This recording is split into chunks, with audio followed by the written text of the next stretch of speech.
신앙 고백하심으로 6월 3일 새벽 예배를 시작하도록 하겠습니다. 전능하사 천지를 만드신 하나님 아버지를 내가 믿사오며 그 외아들 우리 주 예수 그리스도를 믿사오니 이는 성령으로 잉태하사 동정녀 마리아에게 나시고 본디오 빌라도에게 고난을 받으사 십자가에 못 박혀 죽으시고 장사한 지 사흘 만에 죽은 자 가운데에서 다시 살아나시며 하늘에 오르사 전능하신 하나님 우편에 앉아 계시다가 저리로서 산자와 죽은 자를 심판하러 오시리라. 성령을 믿사오며 거룩한 공예와 성도가 서로 교통하는 것과 죄를 사하여 주시는 것과 몸이 다시 사는 것과 영원히 사는 것을 믿사옵나이다.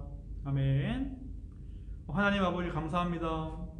오늘 하루도 주님의 말씀으로 시작할 수 있도록 하여 주시고 주님의 말씀을 통하여서 우리에게 교훈하여 주실 때에 그 말씀에 아멘으로 화답할 수 있도록 우리들의 마음을 주장하여 주시옵소서.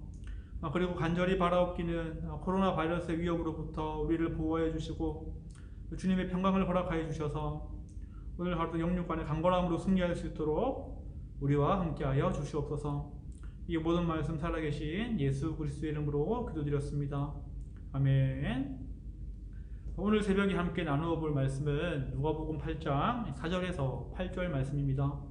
제가 말씀을 봉독하도록 하겠습니다.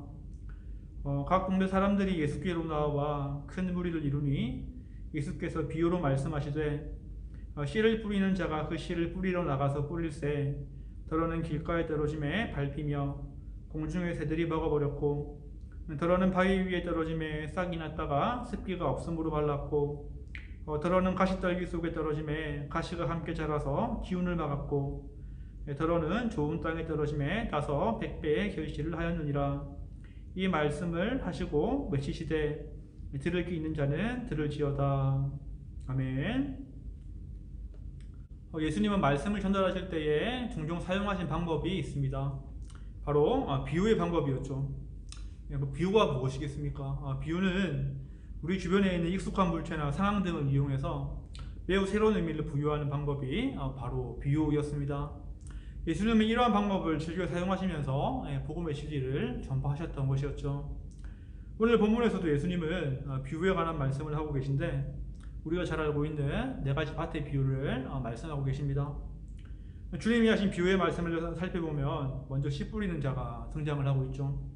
씨 뿌리는 자는 농부인 것인데 당연히 말씀을 전하시는 예수님을 상징하는 것입니다. 그렇다면 농부가 밭에 뿌리는 씨는 무엇이겠습니까? 바로 말씀이겠죠. 즉 하나님 나라의 복음을 의미하는 것이 예수님이 뿌리고 있는 씨다라는 것입니다. 그리고 마지막으로 씨가 뿌려지는 토양이 있습니다. 이 토양은 이스라엘 백성들을 의미하는 것이고 오늘날로 한번 적용을 해본다면 하나님의 말씀을 듣는 사람들의 반응들, 즉 마음밭의 상태를 나타내고 있다라는 것이죠. 이 비유의 말씀에 등장하는 농부와 씨와 밭에 관한 것이 무엇인지 확인을 해보았는데 예수님께서 하신 비유의 말씀을 우리가 더 잘 이해하기 위해서는 그 당시 팔레스타인 지역의 토양을 한번 확인할 필요가 있습니다.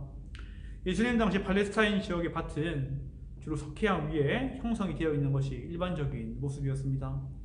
그러한 이유 때문에 밭은 좋은 흙으로만 되어 있던 것이 아니라 돌이 섞여 있었고 가시덤불이 있었고 길가와 같은 척박한 땅이 함께 있는 상태였다라는 것입니다. 그런데 어떠한 분들은 말씀을 해석할 때 이렇게 해석하고 있죠. 농부가 일부러 길가에 씨를 뿌리고 돌짝밭에 씨를 뿌리고 가시덤불에 씨를 뿌렸다라고 말씀을 해석한다라는 것입니다. 그런데 이 말씀은 이렇게 말씀을 해석하면 틀린 해석이다라는 것이죠. 이런 잘못된 해석 때문에 또 말씀을 잘못 받아들이게 됩니다. 이렇게 말씀을 받아들이죠. 씨 뿌리는 자가 옥토를 찾아서 정성껏 말씀을 잘 뿌려야 한다라고 말씀을 해석하고 있고 하나님의 말씀인 씨앗이 밭에 떨어지면 길가와 같은 마음, 가시밭과 같은 마음, 돌짝밭과 같은 마음이 변화될 수 있다라고 말씀을 해석한다라는 것입니다.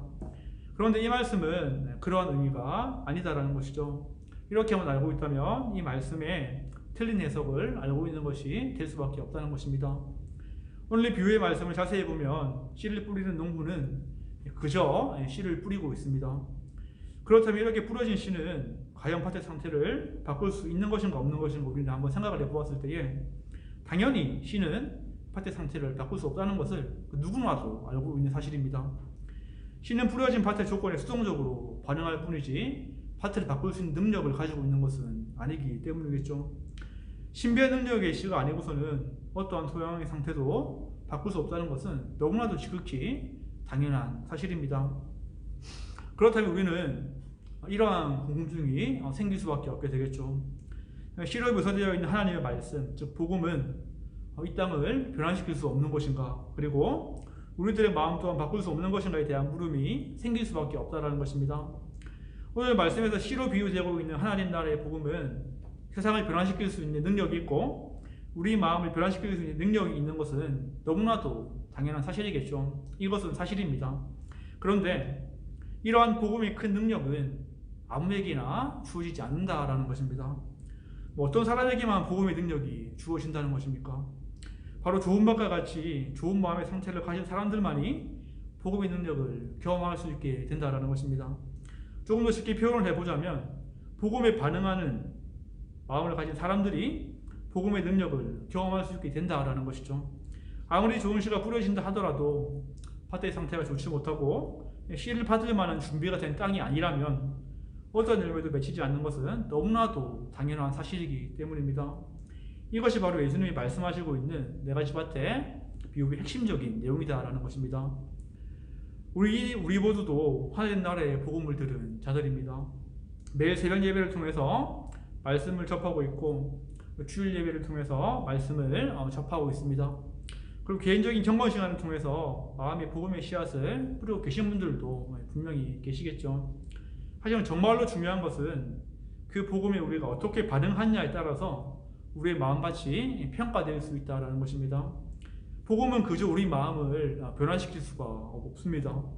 복음의 능력은 급진적이고 폭발적이지만 내 스스로 마음밭을 준비하지 못한다면 그 복음은 아무런 효과를 나타낼 수 없게 된다는 것이죠.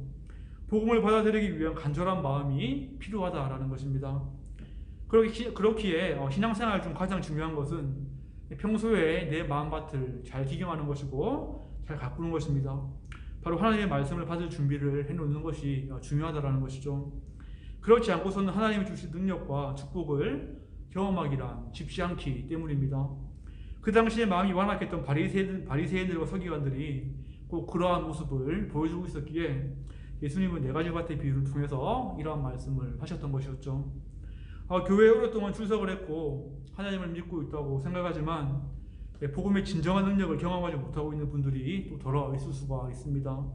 그 이유는 복음에 문제가 있는 것이 아니라 내 마음밭에 문제인 것을 오늘 말씀을 통해서 우리는 확인할 수 있게 된다는 것이죠. 그렇게 우리는 내 마음의 상태를 스스로 잘 돌아보는 모습들이 너무나도 필요합니다. 내가 얼마나 하나님의 말씀에 반응하고자 있는 의지가 있는지, 그리고 내가 얼마나 하나님의 말씀을 사모하고자 하는 마음이 있는지, 또한 얼마나 예수 그리스도를 내 마음에 모시고 싶어 하는지, 정말로 내 마음이 그러한지 우리들의 마음을 늘 점검을 해보아야 한다는 것입니다. 이렇게 복음에 반응하고자 하는 마음이 없다면 복음은 좋은 밭이 아니라 길가와 돌짝밭 그리고 가시덤불 위에 뿌려지는 것이 될 수밖에 없기 때문에 생명력은 결코 드러나지 않게 될 것입니다. 하지만 좋은 밭에 말씀이 뿌려진다면 100배의 결실은 자동으로 따라온다라고 예수님께서는 말씀하고 계십니다. 예수님께서는 8절에서 이렇게 말씀을 하고 계시죠. 좋은 땅에 떨어짐에 나서 100배의 결실을 하였느니라 라고 우리 주님은 말씀하고 계시다라는 것입니다. 주님께서 하신 이 말씀은 하나님의 축복이 크다는 것도 아니고 바로 당연한 것임을 우리에게 알려주고 있다라는 것이죠. 겨자씨와 벼나 부리 같은 씨앗을 심으면 그 수확은 몇 배나 되겠습니까? 그리고 종려나무와 감람나무, 석류나무를 심으면 그 열매는 과연 몇 배가 될까요? 30배, 50배, 100배가 아니라 그보다 더 많은 열매를 만들어낼 수 있게 된다고 합니다.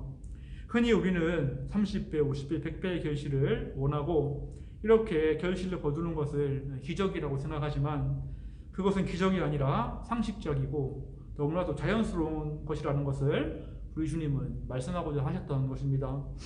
좋은 밭에 씨가 뿌려지면 그 이상을 수확하는 것이 밭농사의 현장이기 때문인 것입니다.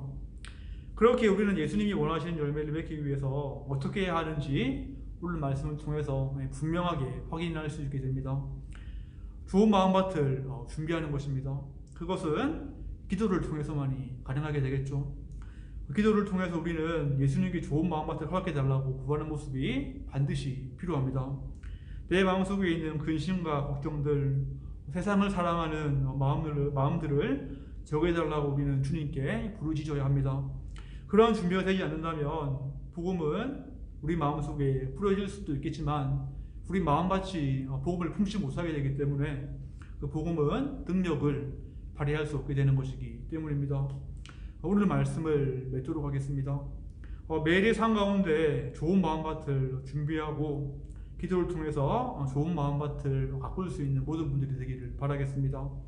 요즘에 영상예배가 길어지면서 우리 마음밭이 길가와 돌짝과 가시덤불과 같은 상태로 변해가고 있을 수도 있습니다. 오늘 하루 시작하면서 하나님과의 깊은 교제를 회복하기를 바라겠고, 그 후에 복음의 씨앗을 심음을 통해서 30배, 50배, 100배의 결실을 맺을 수 있는 모든 분들이 되기를 바라겠습니다. 그러한 복음의 씨앗을 잘 심고 결실함을 통해서 이 힘든 시간들 가운데 기쁨과 감사함으로 이 시간들을 잘 견뎌나갈 수 있는 모든 분들이 되기를 주님의 이름으로 축원하겠습니다. 기도하겠습니다. 하나님 아버지 감사합니다. 오늘은 주님의 비유의 말씀을 통하여서 우리가 주님의 은혜를 사모하게 해주심을 감사합니다. 하나님, 우리가 복음을 받아들일 때에 그저 우리가 아무런 생각 없이 받아들이는 것이 아니라 우리의 마음밭을 잘 준비할 수 있도록 하여 주시고, 주님께 기도함을 통하여서 성령의 능력으로서 우리의 마음에 있는 모든 불순물들을 제거할 수 있도록 주님께서 합당한 일을 허락하여 주시옵소서. 그렇게 복음의 말씀을 심을 때에 결실이 있을 수 있도록 하여 주시옵시고, 30배, 50배, 100배 그보다 더 큰 주님의 축복을 경험할 수 있도록 우리 마음을 잘 보살펴 주시옵소서. 오늘 하루 살아갈 때에도 먼저 주님과의 관계를 회복할 수 있도록 하여 주시옵시고, 좋은 마음밭을 가꿀 수 있도록 하여 주시옵시고, 그 마음에 우리의 주님께 주신 말씀을 잘 심어서 그 능력으로 우리가 오늘 하루를 승리할 수 있도록 우리와 함께 동행하여 주시옵소서. 이 모든 말씀 살아계신 예수 그리스도의 이름으로 기도드렸습니다. 아멘. 주기도문 하심으로 오늘 예배를 마치도록 하겠습니다. 하늘에 계신 우리 아버지여, 이름이 거룩히 여김을 받으시오며 나라가 임하시오며 뜻이 하늘에서 이루어진 것 같이 땅에서도 이루어지이다. 오늘 우리에게 일용할 양식을 주시옵고, 우리가 우리에게 죄 지은 자를 사하여 준 것 같이 우리의 죄를 사하여 주시옵고, 우리를 시험에 들게 하지 마시옵고 다만 악에서 구하시옵소서. 나라와 권세와 영광이 아버지께 영원히 있사옵나이다. 아멘.